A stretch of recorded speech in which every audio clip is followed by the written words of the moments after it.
Talvez você já tenha ouvido falar de pessoas que ficaram milionárias da noite para o dia, viveram uma vida de luxo e ostentação, mas em pouco tempo perderam tudo, voltando à pobreza.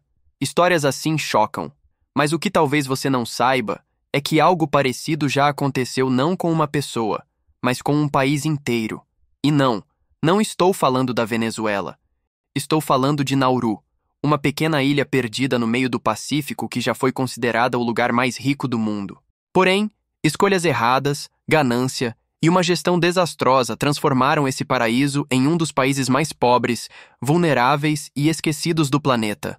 No vídeo de hoje, vamos explorar este país e descobrir como ele passou de um símbolo de riqueza e prosperidade para um retrato de pobreza e decadência. Mas antes, deixe seu like e inscreva-se no canal. Isso não custa nada e me incentiva a continuar trazendo conteúdo para vocês. Número 1. Geografia. Localizado no coração do Oceano Pacífico Central, Nauru é uma ilha minúscula, cercada pelo mar em todas as direções. Sua posição remota faz dela uma das nações mais isoladas do planeta. Para você ter uma ideia, a nação mais próxima é Kiribati, a cerca de 300 quilômetros a leste, enquanto a Austrália, seu principal aliado econômico e político, está a mais de 4.000 quilômetros de distância. Com apenas 22 quilômetros quadrados de área, Nauru é o terceiro menor país do mundo, ficando atrás apenas do Vaticano e de Mônaco. É tão pequeno que pode ser percorrido de carro em menos de 30 minutos. Essa dimensão reduzida faz com que tudo esteja muito próximo. Praias, casas, escolas e prédios administrativos praticamente se misturam, criando um ambiente compacto e peculiar. A geografia da ilha é marcada por um anel costeiro estreito e plano, onde se concentram as vilas e a maior parte da população. Já o interior revela um cenário totalmente diferente. Um planalto central repleto de colunas de calcário afiadas e crateras profundas, resultado da exploração desenfreada de fosfato que devastou grande parte do solo fértil. Número 2. População. Com pouco mais de 10.800 habitantes, Nauru está entre as nações menos populosas do planeta. É como se todo o país tivesse a população de um único bairro de uma grande cidade. A maioria dos moradores são nativos nauruanos, descendentes de povos austronésios e micronésios, mas também existem pequenas comunidades de estrangeiros, vindos principalmente das Filipinas, da China e de ilhas vizinhas do Pacífico, que foram atraídos pelo trabalho pesado da mineração e acabaram permanecendo. A densidade populacional é alta para um território tão pequeno. Quase todos vivem próximos ao litoral, onde está concentrada a infraestrutura básica da ilha, já que o interior foi devastado pela mineração e tornou-se praticamente inabitável. Essa concentração cria um cotidiano extremamente compacto. Vizinhos estão sempre próximos, famílias se conhecem e a vida acontece em comunidade. A língua oficial é o nauruano, um idioma de origem micronésia falado apenas nessa ilha, o que o torna um dos idiomas mais raros do planeta. Número 3. Um passado de riqueza. Nauru já foi sinônimo de prosperidade. Durante as décadas de 1960 e 1970, essa pequena ilha alcançou um feito impressionante. Em 1975, tornou-se o país mais rico do mundo em PIB per capita. Tudo graças à exploração de um único recurso natural, o fosfato, um mineral valioso formado pelo acúmulo de excrementos de aves marinhas ao longo de milhares de anos. Essencial para a produção de fertilizantes, cosméticos e rações animais, o fosfato transformou a pequena ilha em uma verdadeira mina de ouro branco. A riqueza chegou de forma tão repentina e intensa que a vida dos nauruanos mudou completamente. Educação e saúde passaram a ser gratuitas, e os moradores desfrutavam de um padrão de vida que superava o de cidadãos de países como Estados Unidos, Alemanha e Japão. Muitos nauruanos deixaram de trabalhar e passaram a viver apenas dos royalties pagos pela mineração, enquanto trabalhadores estrangeiros eram trazidos de lugares como a China e as Filipinas para executar o serviço pesado. O luxo estava em toda parte. Estradas cheias de carros importados de alto padrão, casas modernas, viagens internacionais e investimentos ousados no exterior. Era como se uma ilha minúscula tivesse, de repente, o poder econômico de uma grande potência mundial. Número 4. Um paraíso em ruínas. O fosfato, que por anos sustentou a ilha, também destruiu o que havia de mais precioso, sua própria terra. A mineração em ritmo acelerado devastou o interior, destruiu o solo fértil e tornou mais de 80% do território inabitável, transformando o que já era um espaço pequeno em uma terra marcada pela destruição. O interior da ilha passou a exibir um cenário devastado, coberto por crateras que chegam a 15 metros de profundidade e torres afiadas de calcário espalhadas como espinhos. Visto de cima, Nauru parece um paraíso cercado pelo azul do Pacífico, mas com o coração marcado por feridas irreparáveis. As temperaturas médias subiram para cerca de 30 graus Celsius, e o que parecia uma fonte inesgotável de riqueza revelou-se um caminho certo para a ruína. E não foi só a terra. Sem diversificar sua economia, o país mergulhou em colapso quando as reservas começaram a se esgotar nos anos 1990. O luxo desapareceu tão rápido quanto havia surgido. Os investimentos milionários feitos no exterior foram vendidos às pressas, e a falência do Banco Central de Nauru simbolizou a queda de uma nação que já havia sido chamada de a Ilha Milionária. O governo ainda tentou transformar o país em um paraíso fiscal, mas o projeto fracassou devido à corrupção, à má gestão e às pressões internacionais, que logo colocaram um ponto final nessa estratégia. O resultado foi um vazio econômico que atingiu em cheio a população, agora sem recursos, sem empregos e sem perspectivas. O que restou foi um contraste cruel.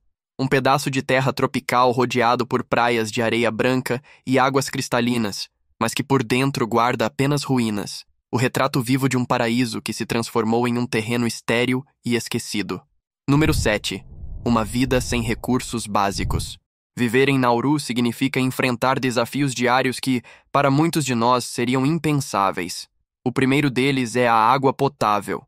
Como a ilha não possui rios nem lagos, a população depende quase totalmente de usinas de dessalinização e da coleta de água da chuva.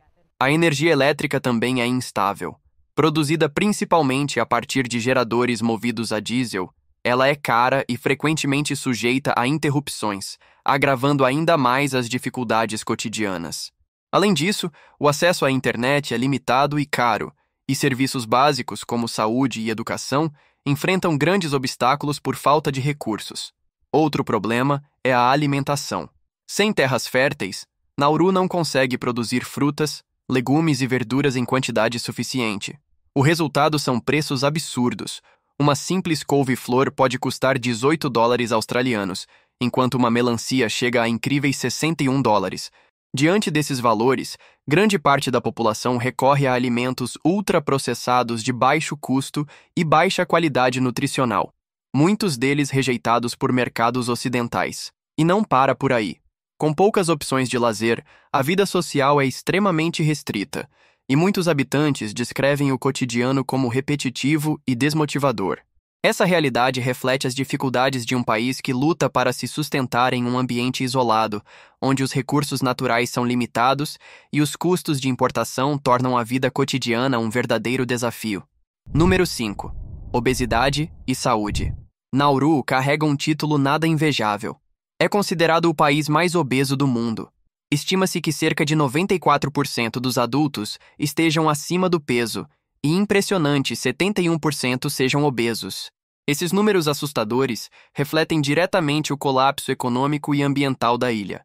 Sem terras férteis para cultivar seus próprios alimentos, Nauru passou a depender quase totalmente de produtos importados, geralmente ultraprocessados, baratos e altamente calóricos, como carnes enlatadas, arroz branco de baixa qualidade, macarrão instantâneo e refrigerantes, muito mais acessíveis do que frutas e verduras frescas. Esse estilo alimentação, somado à falta de opções de lazer e à escassez de atividades físicas, desencadeou uma verdadeira epidemia de doenças crônicas. O caso mais grave é o da diabetes tipo 2, que atinge quase metade da população adulta, tornando-se um problema de saúde pública em escala nacional.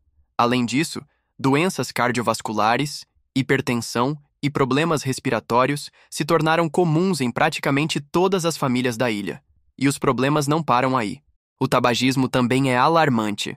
Cerca de 48% da população adulta fuma regularmente, o que agrava ainda mais os índices de doenças respiratórias e cardíacas. O resultado dessa combinação é uma expectativa de vida drasticamente reduzida, hoje em torno de 64 anos, muito abaixo da média mundial. O que um dia foi um povo cercado pelo luxo da riqueza do fosfato, hoje sofre com uma das maiores crises de saúde pública do planeta, consequência direta da dependência de importações e da ausência de um sistema de prevenção eficaz. Número 6. Economia. Após o colapso do fosfato, Nauru se viu sem rumo. O país, que já foi o mais rico do planeta, precisou buscar novas formas de sobrevivência, e muitas delas foram polêmicas. Uma das principais fontes de renda surgiu a partir de um acordo com a Austrália, que transformou parte da ilha em um centro de detenção para refugiados e solicitantes de asilo. Enquanto seus processos eram analisados, eles eram mantidos em Nauru sob condições extremamente precárias. Essa medida trouxe dinheiro para o governo, mas também manchou a imagem do país. Organizações internacionais de direitos humanos denunciaram abusos, maus-tratos e até casos de violência dentro dos centros, colocando Nauru nos noticiários de forma negativa. Outra tentativa foi transformar a ilha em um paraíso fiscal durante os anos 1990. Bancos fantasmas, empresas de fachada e lavagem de dinheiro movimentaram milhões, mas o esquema ruiu diante das pressões internacionais. A má gestão, a corrupção e a reputação manchada afastaram investidores, deixando mais dívidas do que lucros. Hoje, a economia de Nauru depende quase inteiramente de ajuda externa e de alguns acordos pontuais. O mais importante é o aluguel de licenças de pesca em sua zona econômica exclusiva, negociadas com países como China, Japão e Coreia do Sul. Esses contratos garantem parte da renda nacional, mas não são suficientes para sustentar toda a população. Número 7. Um país sem capital oficial. Uma curiosidade que torna Nauru ainda mais singular é o fato de ser um dos poucos países do mundo que não possuem uma capital oficial. Diferente das nações que centralizam sua administração em uma cidade definida, Nauru funciona de forma peculiar. O distrito de Iarém, localizado ao sul da ilha, é quem exerce esse papel. Lá estão os principais edifícios do governo, como o Parlamento Nacional, os ministérios, algumas embaixadas, como as da Austrália e de Taiwan, além do único aeroporto internacional do país. Apesar disso, Iarém não é considerado uma cidade, mas sim uma área administrativa. Na prática, ele é visto como a capital de fato da ilha, mesmo sem esse título oficial. Número 8. Turismo. Apesar de estar cercado por praias tropicais de areia branca e um mar cristalino que poderia facilmente colocá-lo entre os destinos mais sonhados do Pacífico, Nauru é, na prática, um dos países menos visitados do planeta. Estima-se que apenas cerca de 200 turistas consigam chegar à ilha a cada ano. Um número tão pequeno que, em apenas um mês, cidades turísticas como Bali ou Cancún recebem mais visitantes do que Nauru em uma década inteira. As razões para isso são muitas. As dificuldades começam já na obtenção do visto, que exige procedimentos burocráticos incomuns e desestimulantes. Além disso, os voos são escassos e caros, quase sempre operados pela Nauru Airlines, a única companhia aérea do país. Como não existem rotas diretas para a maioria dos grandes centros internacionais, a viagem acaba sendo longa, cansativa e financeiramente inviável para a maior parte dos viajantes. Número 9. Estradas e transportes. Com apenas 30 quilômetros de estradas pavimentadas que dão a volta em toda a ilha, explorar Nauru é algo rápido e simples. Em menos de meia hora é possível percorrer todo o território de carro, fazendo paradas para admirar as paisagens tropicais e o azul intenso do mar que cerca a ilha. Engarrafamentos simplesmente não existem, já que há poucos veículos circulando e apenas um único posto de gasolina atende a toda a população. Um detalhe curioso é que, apesar de seu tamanho reduzido, Nauru chegou a ter uma linha ferroviária de aproximadamente 4 quilômetros, construída em 1907 para transportar fosfato do interior da ilha até o porto. Durante décadas, essa ferrovia foi símbolo da prosperidade, levando o ouro branco que fez da ilha a mais rica do mundo em PIB per capita. Hoje, no entanto, o trilho permanece quase abandonado, servindo apenas como marco histórico de uma era de riqueza que terminou em decadência. Em resumo, a realidade de Nauru é um poderoso lembrete de como a exploração insustentável e a ganância podem devastar uma nação. A ilha, que já foi um símbolo de riqueza, agora luta contra os desafios de pobreza, saúde e isolamento. Este vídeo chega ao fim. Conte-nos o que mais chamou sua atenção. Se você chegou até o fim deste vídeo, deixe seu like e inscreva-se no canal. Isso me incentiva a continuar trazendo mais conteúdos. Até o próximo vídeo.